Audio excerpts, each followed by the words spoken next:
जय हिंद बच्चों। आज हम शुरू करेंगे इलेक्ट्रोकेमिस्ट्री।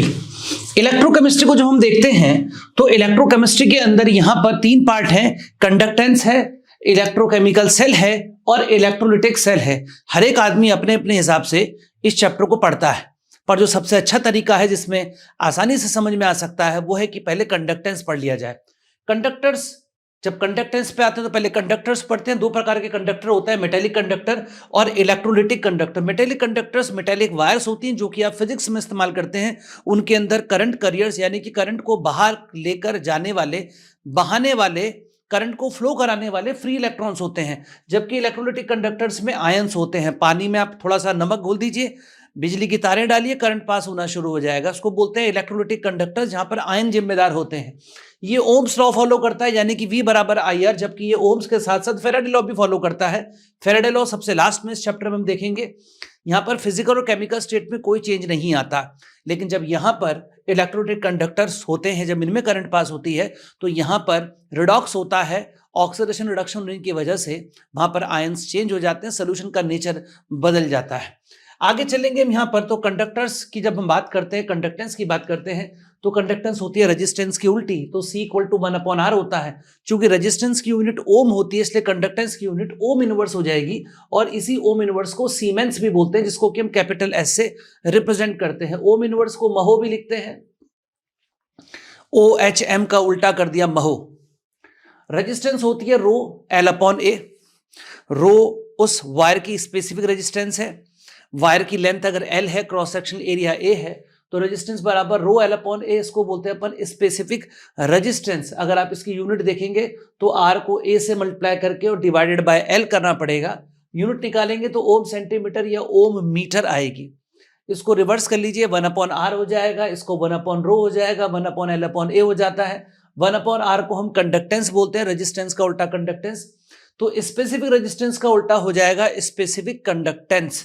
इस स्पेसिफिक रेजिस्टेंस को आप रेजिस्टिविटी भी बोलते हैं।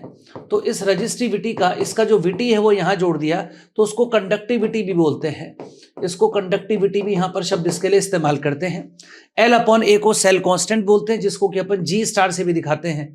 तो K बराबर CG* हो जाता है। एक्चुअली इसको पढ़ते हैं kappa, specific resistance equal to conductance into G* यानी कि सेल कांस्टेंट। सेल कांस्टेंट क्या होता है? जिस इंस्ट्रूमेंट में रख करके हम आयंस की कंडक्टेंस नापते हैं, उसमें ऐसे करके एक ट्यूब रहती है या ऐसे करके एक जगह रहती है जहां पर दोनों तरफ इलेक्ट्रोड्स लगे हुए रहते हैं और यहीं पर करंट पास की जाती है। इसके अंदर इलेक्ट्रोड के बीच की डिस्टेंस L है, क्रॉस सेक्शन एरिया A है, तो न कभी L चेंज होने वाला ना A चेंज होने वाला है। इसलिए इस L/A को अपन cell constant of a conductivity cell, conductivity cell उस जगह का नाम है, उस डिवाइस का नाम है, उस बर्तन का नाम है जहां पर रख करके आप कंडक्टेंस नापने वाले हैं।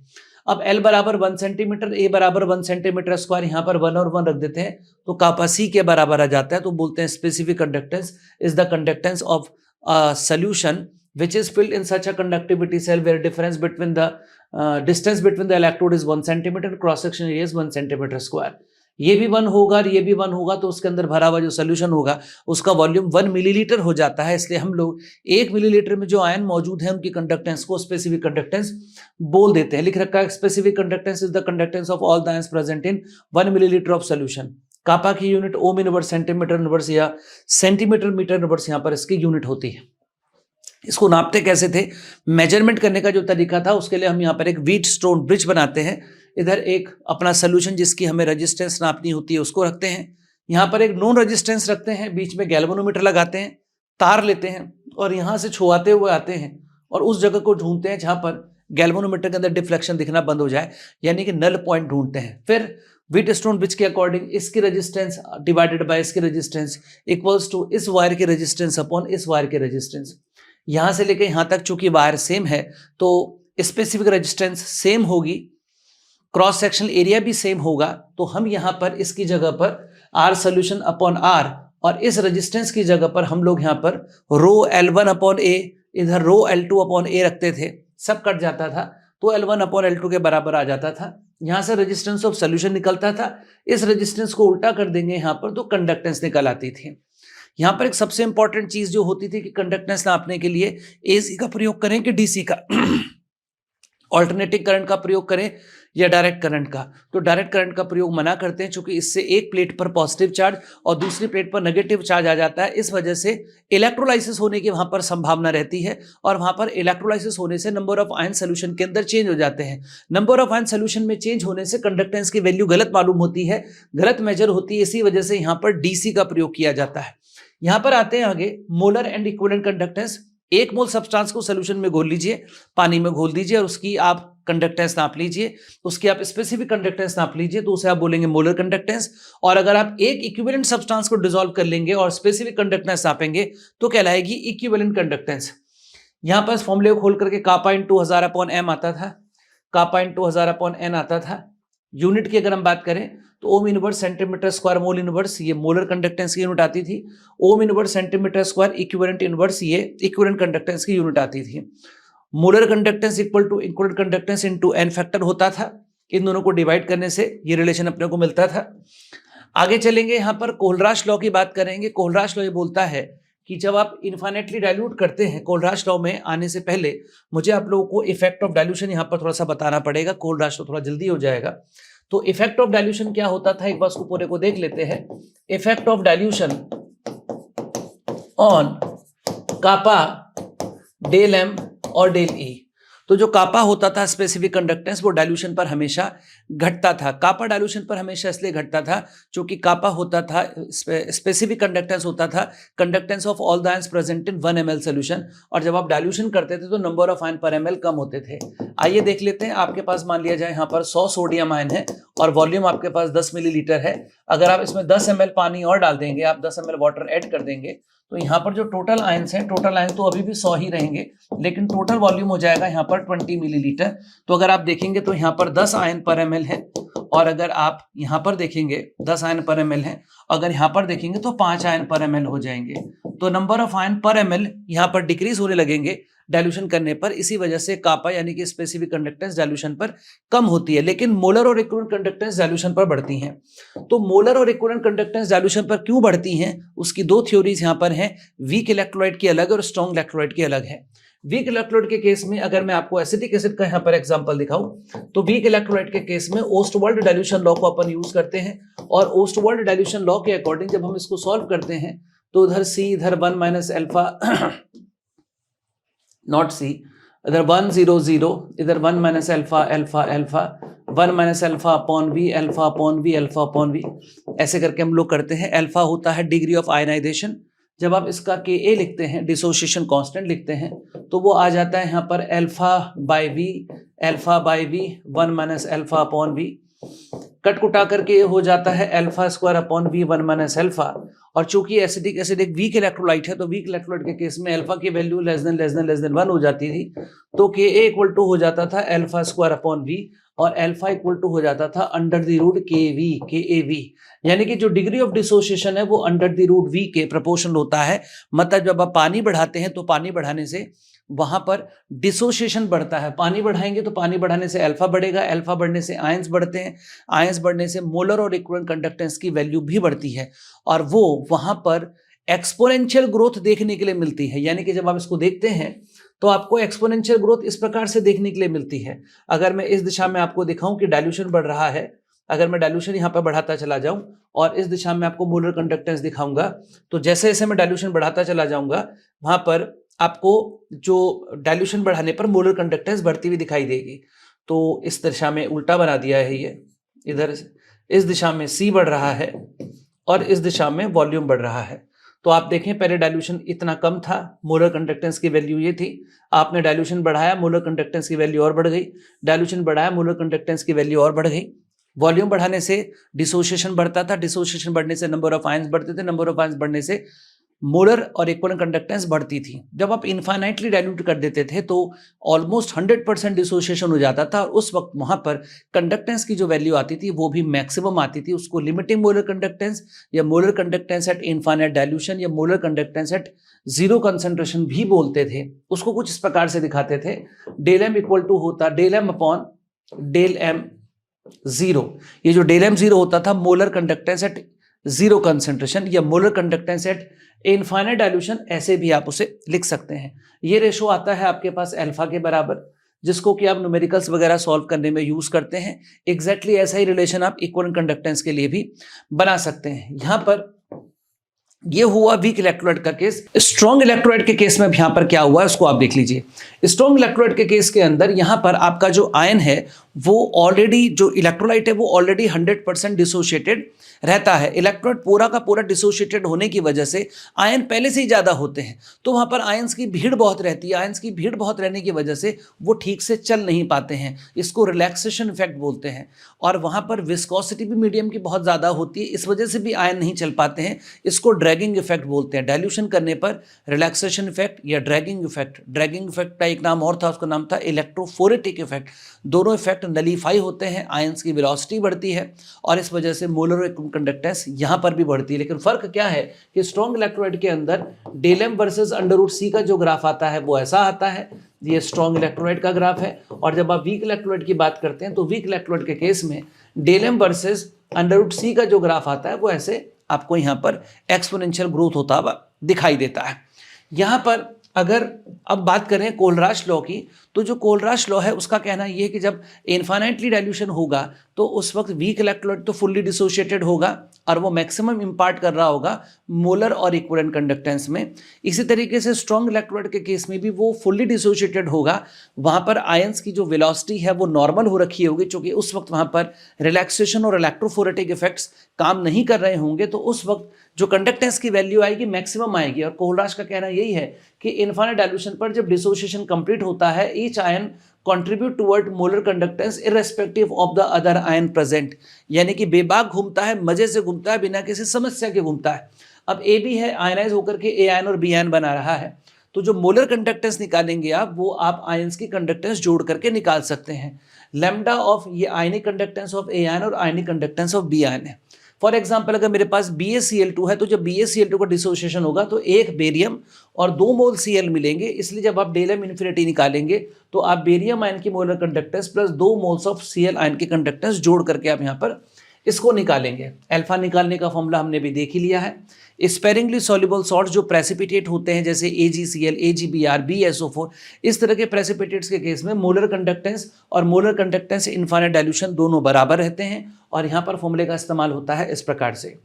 एक एक्स्ट्रा में कुछ चीज़ें जो कि बोर्ड के एग्जाम में तो नहीं आती लेकिन बाकी कॉम्पिटिशन्स के लिए ज़रूरी है, वो है आयनिक मोबाइलिटी। जो आयनिक कंडक्टेंस है वो आयनिक मोबाइलिटी के प्रोपोर्शनल होती है। प्रोपोर्शनलिटी का साइन हटाते हैं तो फेराडेज की जो वैल्यू है 96500 उससे मल्टीप्लाई करना पड़ता है। होता क्या है आयनिक मोबाइलिटी? ये होता है speed of ion divided by potential gradient. Gradient का मतलब होता है डिस्टेंस के साथ चेंज होना। टेम्परेचर ग्रेडियंट मतलब टेम्परेचर का चेंज होना डिस्टेंस के साथ, तो पोटेंशियल ग्रेडियंट का मतलब डिस्टेंस के साथ इलेक्ट्रिक पोटेंशियल का चेंज होना। तो change in potential divided by distance between the electrodes. इसकी यूनिट मालूम होनी चाहिए, metre square second inverse volt inverse.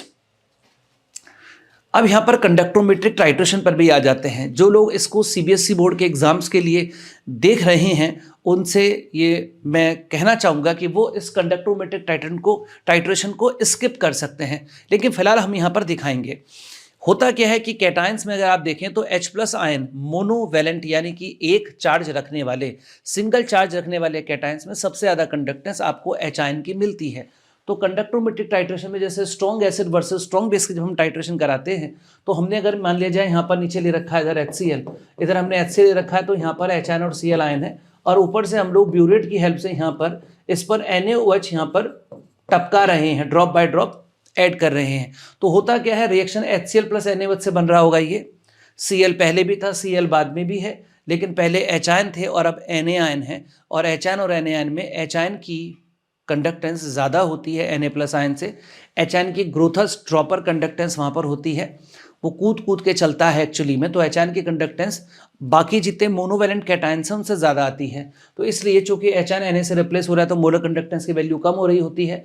जब कंप्लीट न्यूट्रलाइजेशन हो जाएगा फिर भी ऊपर से अगर आप NaOH डालते रहोगे तो NaOH Na और OH आयन देगा, यानी कि नंबर ऑफ आयन सोल्यूशन में इंक्रीज होंगे तो मोलर कंडक्टेंस भी बढ़ेगी। तो शुरुआत में डिक्रीज होगी, बाद में बढ़ेगी। ये है strong acid versus strong base का केस। वीक एसिड और वीक स्ट्रॉन्ग बेस के केस में देखेंगे तो वीक एसिड स्ट्रॉन्ग बेस के केस में आपने CH3COH नीचे डाल रखा है, यहाँ पर ऊपर से आप NaOH टपका रहे हैं तो CH3COH तो देखो डिसोशिएटेड कम रहेगा।